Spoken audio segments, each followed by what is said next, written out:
프랑스 출신 보건 전문가가 목격한 충격적인 현장이 있습니다. 태국 보건부 차관이 국제회의에서 한국 의료 시스템을 강하게 비판하며 절대 따라해서는 안 될 모델이라고 단언했는데요. 하지만 3년 후 태국 정부는 조용히 한국의 의료 시스템을 그대로 복사하기 시작했습니다. 공개적으로는 여전히 중국 시스템을 사용한다고 발표하면서도 뒤에서는 한국식 보험 청구 시스템과 응급의료 체계를 몰래 도입하고 있었던 것이죠. 그렇게 강하게 거부했던 태국이 왜 아무도 모르게 한국을 따라 하기 시작했을까요? 안녕하세요. 저는 마리안입니다. 프랑스 파리에 있는 국제보건 컨설팅 회사에서 일하고 있어요. 벌써 3년째 아시아 지역 의료 시스템 분석을 담당하고 있는데 오늘 말씀드릴 이야기는 정말 충격적이었던 경험에 대한 것입니다.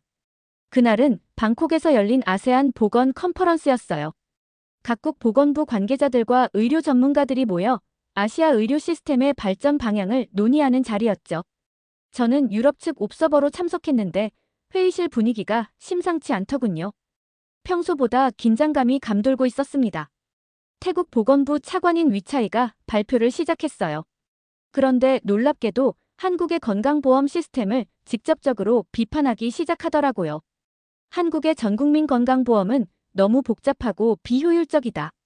행정비용만 엄청나게 들어가는 시스템이지 실질적인 의료 서비스, 질 향상에는 도움이 되지 않는다라고 단언했습니다. 그 순간 회의실이 조용해졌어요. 다른 참석자들도 당황한 기색이 역력했죠. 싱가포르 대표는 눈썹을 찌푸렸고 말레이시아 측 인사들은 서로 눈빛을 주고받았습니다. 하지만 위차이는 멈추지 않았어요. 우리 태국은 더 실용적이고 현실적인 접근법을 택할 것이다. 중국의 디지털 헬스케어 시스템이 훨씬 효율적이고 미래지향적이라고 본다며 계속해서 한국을 폄하했습니다. 저는 그 자리에서 정말 놀랐어요. 왜냐하면 1년 전 서울에서 6달간 한국 의료 시스템을 직접 경험했거든요. 그때 본 것들이 머릿속에 생생하게 떠올랐습니다. 강남성 모병원 응급실에서 환자가 도착한 지 10분 만에 정확한 진단을 받고 치료를 시작하는 모습, 보험카드 하나로 전국 어디서든 의료 서비스를 받을 수 있는 시스템, 그리고 무엇보다 의료진들의 체계적이고 전문적인 대응 방식이 인상적이었거든요. 특히 기억에 남는 것은 명동에서 갑자기 배탈이 났을 때였어요. 근처 내과에 들어가서 진료를 받았는데 의사 선생님이 전자의무 기록을 통해 제가 받았던 모든 검사 결과와 처방 기록을 바로 확인할 수 있었습니다. 프랑스에서도 경험해보지 못한 놀라운 시스템이었죠. 게다가 진료비도 생각보다 저렴했어요. 회의가 끝난 후 저는 혼자 생각에 잠겼습니다. 위차이의 발언이 단순한 의견 차이가 아니라 뭔가 더 깊은 배경이 있는 것 같았어요. 태국이 왜 그렇게 강하게 한국을 비판하는지, 그리고 중국 시스템을 그토록 치켜세우는지 이해할 수 없었습니다. 휴게실에서 커피를 마시며 동료들과 이야기를 나눠봤지만 모두들 고개를 갸우뚱할 뿐이었죠. 당시만 해도 저는 이것이 단순한 국가 간 의견 차이라고 생각했습니다. 각국마다 의료 시스템에 대한 철학과 접근 방식이 다를 수 있으니까요. 하지만 앞으로 벌어질 일들을 알았다면 그날의 위차이 발언을 완전히 다르게 받아들였을 겁니다. 그 발언 뒤에 숨겨진 진짜 의도와 배경을 말이죠. 회의에서 돌아온 뒤 저는 계속해서 그날 일이 머릿속을 맴돌았어요. 위차이의 발언이 너무 강했고 한국에 대한 비판이 지나치게 구체적이었거든요. 마치 누군가에게 미리 준비된 대본을 읽는 것 같았습니다. 그래서 저는 개인적으로 한국 의료 시스템에 대해 더 자세히 알아보기로 했죠. 서울에서 함께 일했던 김민정이라는 간호사가 생각났어요. 정말 성실하고 전문적인 분이었는데 당시 저에게 한국 의료 시스템의 장단점을 솔직하게 설명해 주셨거든요. 그래서 민정 씨에게 이메일을 보냈습니다. 한국의 건강보험 시스템에 대해 해외에서 비판하는 목소리들이 있는데 현장에서 일하시는 분으로서 어떻게 생각하시는지 궁금하다고 물어봤죠. 민정 씨의 답장은 정말 인상적이었어요. 물론 우리 시스템에도 문제가 있습니다. 의료진의 과로, 수가 체계의 문제, 간병 시스템의 한계 등이 있죠. 하지만 적어도 환자들이 경제적 부담 때문에 치료를 포기하는 일은 거의 없어요. 그리고 응급 상황에서의 대응력은 정말 자신 있게 말할 수 있습니다라고 했습니다. 그때 저는 한국에서 직접 경험했던 일이 떠올랐어요. 어느 토요일 오후 홍대에서 친구들과 있다가 갑자기 심한 복통이 시작됐거든요. 응급실에 가야 할 정도로 아팠는데 가장 가까운 병원으로 달려갔습니다. 접수부터 진료, 검사, 결과 확인까지 모든 과정이 정말 빨랐어요. 혈액 검사와 복부 초음파까지 받았는데도 2시간 안에 모든 게 끝났습니다. 더 놀라웠던 건 비용이었어요. 응급실 진료비와 각종 검사비를 포함해서 10만 원도 안 나왔거든요. 프랑스에서 같은 검사를 받으려면 예약부터 시작해서 며칠은 걸렸을 텐데 한국에서는 토요일 오후에도 바로 모든 검사가 가능했습니다. 그때 정말 감탄했던 기억이 생생해요. 위차이의 발언을 다시 생각해보니 더욱 이상했습니다. 복잡하고 비효율적이라고 했는데 제가 경험한 건 정반대였거든요. 오히려 너무 체계적이고 효율적이어서 놀랐던 기억이 있었으니까요. 그래서 저는 좀 더 객관적인 데이터를 찾아보기로 했어요. 국제보건기구의 각종 통계를 살펴보니 한국의 의료 접근성과 건강 결과 지표들이 상당히 좋은 편이었습니다. 영아 사망률, 평균 수명, 의료비 대비 효과성 등에서 상위권을 유지하고 있었어요. 특히 응급의료 시스템의 효율성은 세계 최고 수준이라고 평가받고 있었습니다. 그런데 왜 위차이는 그렇게 강하게 한국을 비판했을까요? 저는 점점 더 궁금해졌습니다. 단순한 의견 차이치고는 너무 감정적이었고 사실과도 맞지 않는 부분이 많았거든요. 마치 누군가의 의도가 숨어 있는 것 같았어요. 그때만 해도 저는 이것이 앞으로 벌어질 놀라운 반전의 시작인 줄은 몰랐습니다. 컨퍼런스가 끝나고 한 달 정도 지났을 때 저희 회사에 긴급 프로젝트 의뢰가 들어왔어요. 태국 보건부에서 의료 시스템 현황 분석과 개선 방안 수립을 요청한 것이었습니다. 아이러니하게도 한국 시스템을 그렇게 비판했던 위차이가 직접 저희 회사를 지명했더라고요. 처음에는 단순한 컨설팅 업무라고 생각했어요. 그런데 방콕에 도착해서 상황을 파악해보니 생각보다 심각했습니다. 태국의 의료 재정 상황이 급속도로 악화되고 있었거든요. 팬데믹 이후 의료비 지출은 급증했는데 보험료 수입은 오히려 줄어들고 있었어요. 보건부 내부 회의에 참석했을 때 정말 놀랐습니다. 각 지역 병원들의 재정 적자가 심각한 수준에 이르렀고 의료진 이탈도 계속 증가하고 있었어요. 특히 응급의료 시스템이 거의 마비 상태에 가까웠습니다. 응급실 대기 시간이 평균 6시간을 넘어서고 있었고 중증 환자들조차 제때 치료받지 못하는 사례가 빈발하고 있었죠. 위차이를 다시 만났을 때 그의 표정은 한 달 전과 완전히 달랐어요. 자신감 넘치던 모습은 온데간데 없고 피곤하고 초조한 모습이었습니다. 마리안, 솔직히 말하자면 우리가 선택한 방향이 잘못되었을 수도 있다고 조심스럽게 말하더라고요. 자세한 이야기를 들어보니 태국이 중국의 디지털 헬스케어 시스템을 도입한 지 1년이 조금 넘었는데 예상과 달리 문제가 계속 발생하고 있었어요. 중국에서 들여온 의료 장비들의 오작동이 빈번했고 전자의무기록 시스템도 자주 다운되었습니다. 더 심각한 건 의료진들이 새로운 시스템에 적응하지 못해서 진료 효율성이 오히려 떨어졌다는 것이었어요.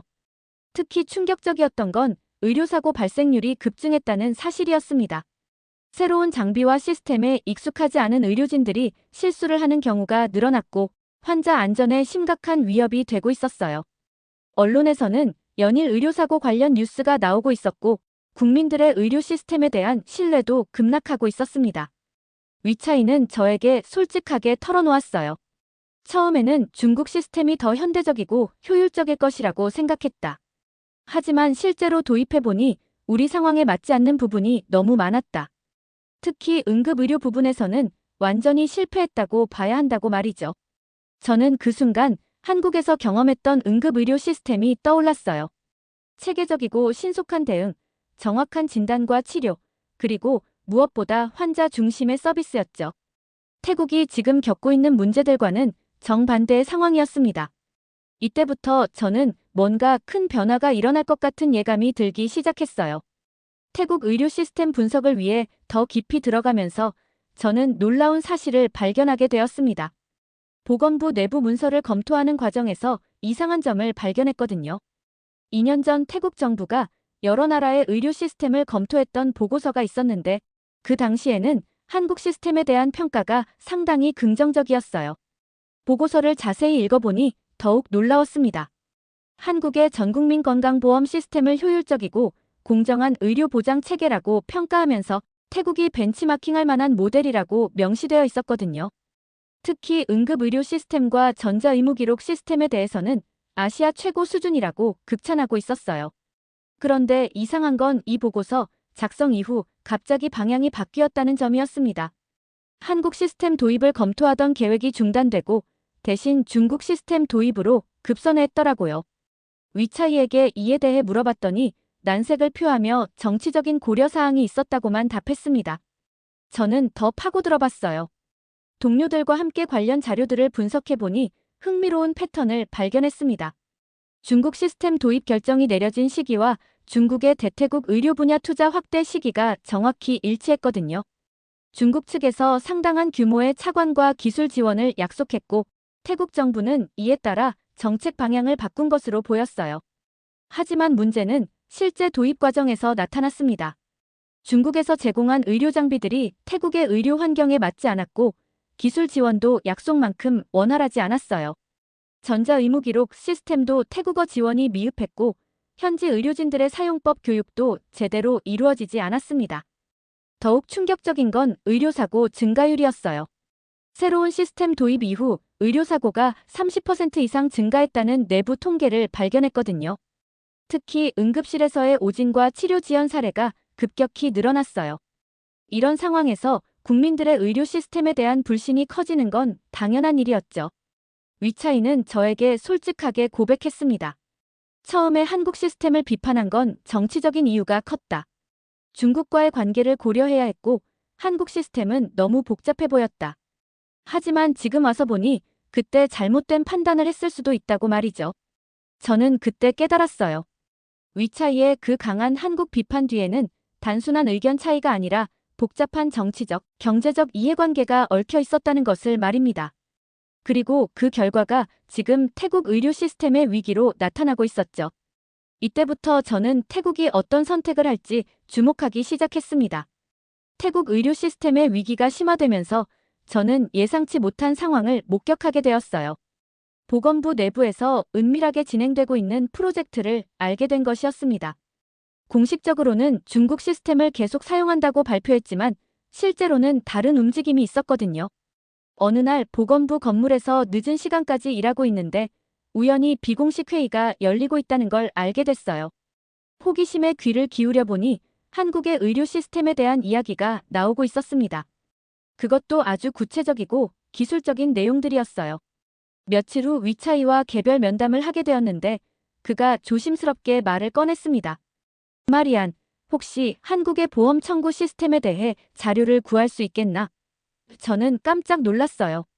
한 달 전만 해도 한국 시스템을 비효율적이라고 비판했던 사람이 이제는 그 시스템에 대해 자료를 요청하고 있었거든요. 좀 더 파고들어 보니 태국 정부가 비공식적으로 한국의 의료 시스템을 연구하고 있다는 사실을 알게 되었습니다. 특히 전자의무기록 시스템과 응급의료 체계에 대해서는 거의 모든 세부 사항을 분석하고 있었어요.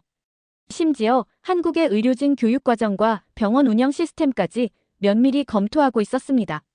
가장 놀라웠던 건 태국이 한국의 건강보험 청구 시스템을 그대로 모방하기 시작했다는 점이었어요. 공개적으로는 여전히 중국 시스템을 사용한다고 했지만 내부적으로는 한국식 청구 코드 체계를 도입하고 있었습니다. 병원들에게는 시스템 개선이라는 명목으로 새로운 절차를 적용하기 시작했어요. 저는 이 상황이 정말 아이러니하다고 생각했습니다. 공개적으로는 한국을 비판하면서 뒤에서는 한국의 시스템을 그대로 따라 하고 있었으니까요. 위차이에게 직접 물어봤더니 난처한 표정을 지으며 현실적인 선택이었다고 답했어요. 솔직히 말하면 한국 시스템이 우리가 원하는 결과를 가져다 줄 가능성이 높다고 판단했다. 하지만 공개적으로 방향을 바꾸기에는 정치적 부담이 너무 크다. 그래서 단계적으로 조용히 도입하기로 했다고 설명했습니다. 태국의 이런 움직임은 점점 더 구체화되었어요. 의료진들에게는 새로운 진료 지침이 배포되기 시작했는데 그 내용을 보니 한국의 의료 가이드라인과 거의 동일했습니다. 응급실 운영 방식도 한국식으로 바뀌기 시작했고 환자 대기 시간 단축을 위한 방법들도 한국에서 사용하는 것들이었어요. 저는 이 모든 상황을 지켜보면서 복잡한 감정을 느꼈습니다. 한편으로는 태국이 결국 한국 시스템의 우수성을 인정했다는 점에서 기뻤지만 다른 한편으로는 이렇게 은밀하게 진행해야 하는 상황이 안타까웠어요. 정치적 체면 때문에 좋은 시스템을 공개적으로 받아들이지 못하는 현실이 아쉬웠습니다. 태국의 은밀한 한국 시스템 도입이 진행되면서 국제적으로도 흥미로운 변화가 일어나기 시작했어요. 세계보건기구에서 아시아 의료 시스템에 대한 포괄적인 연구를 진행하고 있었는데 저도 이 프로젝트에 참여하게 되었습니다. 연구 과정에서 정말 놀라운 데이터들을 발견했어요. 한국의 의료 시스템이 여러 지표에서 세계 최고 수준의 성과를 보이고 있었거든요. 특히 의료 접근성, 치료 성과, 비용 효율성 면에서 다른 나라들을 압도하고 있었습니다. 심지어 유럽의 선진국들보다도 우수한 결과를 보여주고 있었어요. 가장 인상적이었던 건 응급의료 부분이었습니다. 한국의 응급실 평균 대기 시간은 30분 내외였는데 이는 미국이나 영국보다도 훨씬 짧은 시간이었어요. 게다가 응급 상황에서의 생존율도 세계 최고 수준이었습니다. 이런 결과들을 보면서 저는 태국이 왜 몰래라도 한국 시스템을 도입하려고 하는지 이해할 수 있었어요. 세계보건기구의 보고서가 발표되자 국제의료계에 큰 반향이 일었습니다. 아시아 의료 혁신의 모델, 한국이라는 제목으로 발표된 이 보고서는 한국의 의료 시스템을 벤치마킹 대상으로 적극 추천했어요. 전국민 건강보험, 전자의무기록 시스템, 응급의료체계 등 모든 분야에서 높은 평가를 받았습니다. 이 보고서가 나온 후 태국 내부에서도 변화가 시작되었어요. 그동안 은밀하게 진행되던 한국 시스템 도입이 좀 더 공개적으로 논의되기 시작했거든요. 언론에서도 한국식 의료 시스템의 우수성에 대한 기사들이 나오기 시작했고 의료진들 사이에서도 한국 시스템에 대한 관심이 높아졌어요. 위차이는 저에게 솔직하게 말했습니다. 이제는 더 이상 숨길 필요가 없을 것 같다. 세계보건기구의 공식 인정을 받았으니 우리도 당당하게 한국 시스템을 도입할 수 있게 되었다고 말이죠. 그의 표정에서 안도감을 읽을 수 있었어요. 그리고 몇 주 후 정말 놀라운 일이 벌어졌습니다. 태국 외교부에서 한국 정부에 공식적인 협력 요청서를 보낸 것이었어요. 양국 간 의료 시스템 협력 강화 및 기술 교류 확대라는 명목이었지만 실질적으로는 한국의 의료 시스템을 본격적으로 도입하겠다는 의미였습니다. 저는 이 모든 과정을 지켜보면서 정말 많은 것을 배웠어요. 처음에는 한국을 그렇게 비판했던 태국이 결국은 한국을 찾게 되었다는 사실이 놀라웠습니다. 좋은 시스템은 결국 인정받게 되어 있다는 걸 실감했죠. 그리고 무엇보다 한국이 조용히 묵묵히 쌓아온 의료 역량이 이제야 국제적으로 제대로 평가받고 있다는 생각이 들었어요. 태국의 공식적인 협력 요청 이후 저는 한국에서 함께 일했던 김민정 간호사에게 이 모든 상황을 알려주고 싶었어요. 그래서 긴 이메일을 썼습니다. 태국에서 벌어진 일련의 과정들과 제가 느꼈던 감정들을 솔직하게 담아서 보냈죠. 민정 씨, 정말 신기한 일이 벌어졌어요. 처음에 한국 의료 시스템을 그렇게 비판했던 태국이 이제는 한국의 도움을 요청하고 있습니다. 저는 이 모든 과정을 지켜보면서 한국의 진짜 모습을 알게 되었어요 라고 시작했습니다. 민정 씨의 답장은 정말 감동적이었어요. 마리안, 사실 저희는 인정받으려고 이 일을 하는 게 아니에요. 그냥 환자들이 더 나은 치료를 받을 수 있도록, 더 빨리 회복할 수 있도록 하는 게 목표거든요. 다른 나라에서 우리 시스템을 배우고 싶다면 기꺼이 도와드리죠. 그게 결국 더 많은 사람들을 살리는 길이니까요 라고 답해 주었습니다. 이 답장을 읽으면서 저는 한국 의료 시스템의 진짜 힘이 무엇인지 깨달았어요. 기술이나 시스템의 우수성도 중요하지만 그보다 더 중요한 건 환자를 생각하는 마음이었습니다. 한국의 의료진들이 밤낮 없이 환자들을 돌보는 모습, 응급 상황에서도 침착하게 최선을 다하는 모습이 떠올랐어요. 태국에서도 변화가 계속되고 있었어요. 한국에서 의료진들이 파견되어 현지 의료진들을 교육하기 시작했고 한국식 응급의료 시스템이 본격적으로 도입되었습니다. 놀라운 건 불과 몇 달 만에 태국 병원들의 응급실 대기 시간이 절반 이상 줄어들었다는 점이었어요. 위차이는 저에게 고백했습니다. 정말 부끄럽다. 처음에 한국을 비판했던 게 얼마나 무지한 발언이었는지 이제야 깨닫는다. 한국 의료진들과 함께 일해보니 그들의 전문성과 헌신이 정말 대단하다고 말이죠. 그의 진심 어린 사과에서 저는 진정한 성장을 보았어요. 저는 이 과정에서 한국이라는 나라의 특별함을 발견했습니다. 한국은 자신들의 우수성을 자랑하려고 하지 않았어요. 그냥 묵묵히 환자들을 치료하고 시스템을 개선하고 더 나은 의료 서비스를 제공하려고 노력할 뿐이었습니다. 인정받으려고 애쓰지 않는데도 결국은 인정받게 되는 그런 나라였어요. 특히 인상 깊었던 건 한국의 의료진들이 태국에 와서 기술을 전수할 때의 모습이었습니다. 마치 가족을 돌보듯이 태국 의료진들을 가르쳤고 자신들의 노하우를 아낌없이 공유했어요.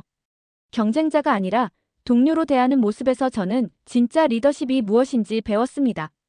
민정 씨에게 마지막 이메일을 보낼 때 저는 이렇게 썼어요. 한국은 정말 특별한 나라예요. 앞서가면서도 다른 사람들을 기다려주고 뛰어나면서도 겸손하고 강하면서도 따뜻한 나라입니다. 저는 한국에서 일했던 시간이 제 인생에서 가장 소중한 경험이었다고 생각해요라고 말입니다. 이제 이 모든 이야기가 끝나갈 시점에서 저는 정말 놀라운 사실을 알게 되었어요. 한국 정부가 이미 3년 전부터 이런 상황을 예상하고 있었다는 것이었습니다. 한국보건산업진흥원에서 일하는 박 선생님과 우연히 만날 기회가 있었는데 그분이 들려준 이야기는 정말 충격적이었어요. 사실 저희는 태국이 언젠가는 다시 한국을 찾을 것이라고 예상하고 있었습니다. 중국 시스템의 한계와 태국의 의료 환경 특성을 고려했을 때 결국은 우리 시스템이 필요할 것이라고 봤거든요. 그래서 미리 태국어로 번역된 매뉴얼들과 교육 자료들을 준비해 두었습니다라고 말씀하시더라고요. 정말 놀라웠어요. 한국은 태국의 비판에 대해 반박하거나 감정적으로 대응하지 않았어요. 대신 언젠가는 도움이 필요할 때를 대비해서 조용히 준비하고 있었던 것이었습니다. 이런 모습에서 저는 진정한 리더의 자세가 무엇인지 배웠어요. 박 선생님의 말씀을 더 들어보니 한국의 철학을 이해할 수 있었습니다. 우리는 경쟁하려고 하지 않아요. 그냥 우리가 할 수 있는 최선을 다할 뿐이죠. 다른 나라가 우리를 비판한다고 해서 화내거나 포기하지 않습니다. 언젠가는 우리의 진심이 전해질 것이라고 믿고 있거든요 라고 하시더라고요. 이제 태국의 의료 시스템은 완전히 달라졌어요. 한국식 시스템을 도입한 지 1년이 지나면서 모든 지표가 크게 개선되었습니다. 응급실 대기 시간은 3분의 1로 줄어들었고 의료사고 발생률도 현저히 감소했어요. 무엇보다 국민들의 의료 시스템에 대한 만족도가 크게 높아졌습니다. 위차이는 이제 한국의 가장 열성적인 지지자가 되었어요. 국제학회에서 만날 때마다 한국 의료 시스템의 우수성에 대해 이야기하더라고요. 내가 그때 얼마나 어리석었는지 모르겠다. 한국은 정말 대단한 나라다라고 말하는 모습을 보면서 사람은 변할 수 있다는 희망을 느꼈어요. 저는 이 모든 경험을 통해 한국이라는 나라의 진짜 모습을 알게 되었습니다. 한국은 큰 소리치지 않아요. 자랑하지도 않고 남을 비난하지도 않습니다.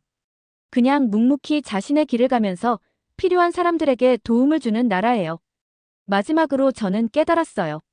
진짜 리더는 앞서가는 사람이 아니라 다른 사람들이 올 때까지 기다릴 줄 아는 사람이라는 것을 말입니다. 한국은 바로 그런 나라였어요. 먼저 가되 혼자 가지 않고 뛰어나되 교만하지 않고 강하되 따뜻한 나라. 제가 한국에서 배운 가장 소중한 교훈이었습니다. 오늘도 한국은 조용히 자신의 길을 걸어가고 있어요. 인정받으려고 애쓰지 않으면서도 결국은 모든 것을 바꿔버리는 진심으로 말입니다. 그리고 저는 그런 한국의 모습이 정말 아름답다고 생각해요. 지금까지의 사연 어떻게 들으셨나요? 재밌게 들으셨다면 댓글로 남겨주세요. 추첨을 통해 커피 쿠폰들 보내드립니다. 다음에 더 재밌는 사연으로 돌아올게요. 감사합니다.